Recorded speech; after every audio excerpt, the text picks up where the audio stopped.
திண்டுக்கல் மணிக்கூண்டில் மக்கள் நல கூட்டணி சார்பில் கடந்த 2016ஆம் ஆண்டு நடந்த பொதுக்கூட்டத்தில் இரவு 10 மணிக்கு மேல் பேசியதாக மதிமுக பொதுச் செயலாளர் வைகோ உட்பட 12 பேர் மீது தேர்தல் நன்னடத்தையை மீறியதாக போலீசார் வழக்கு பதிவு செய்தனர். இவ்வழக்கு திண்டுக்கல் 2வது மேஜிஸ்ட்ரேட் கோர்ட்டில் நடக்கிறது.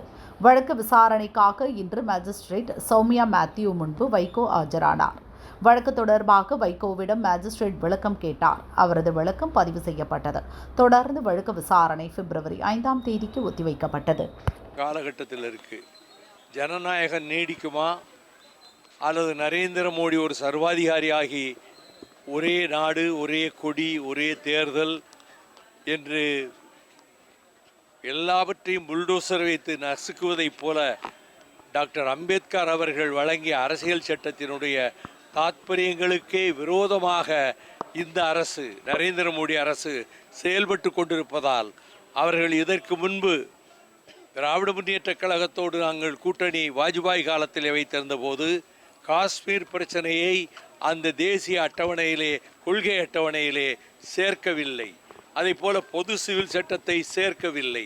அப்பொழுது நானும் முரசொலி மாறனும் அதிலே கையெழுத்திட்டிருக்கிறோம் அந்த பிரகடனத்தில். ஆனால் இப்பொழுது அவர்கள் காஷ்மீரை துண்டு துண்டாக்கி விட்டார்கள்.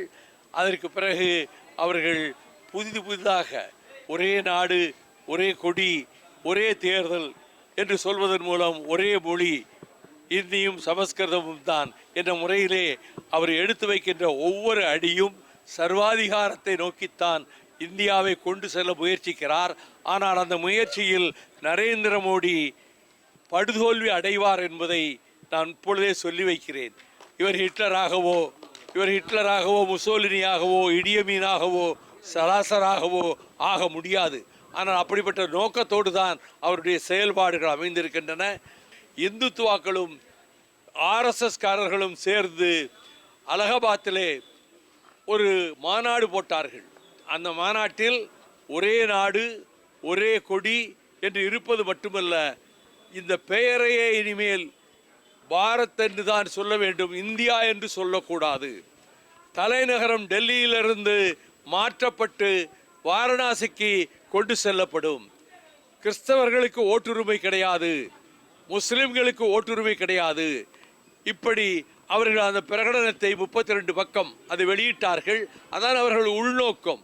ஆனால் அது ஜனநாயகத்தையே அழிக்கின்ற முயற்சி என்பதால் இந்த நாட்டினுடைய கோடானு கோடி மக்கள் ஜனநாயகத்தை அவர்கள் 76 நெருக்கடி காலத்தில் எப்படி பாதுகாத்தார்களோ அதை போல பாதுகாப்பார்கள்.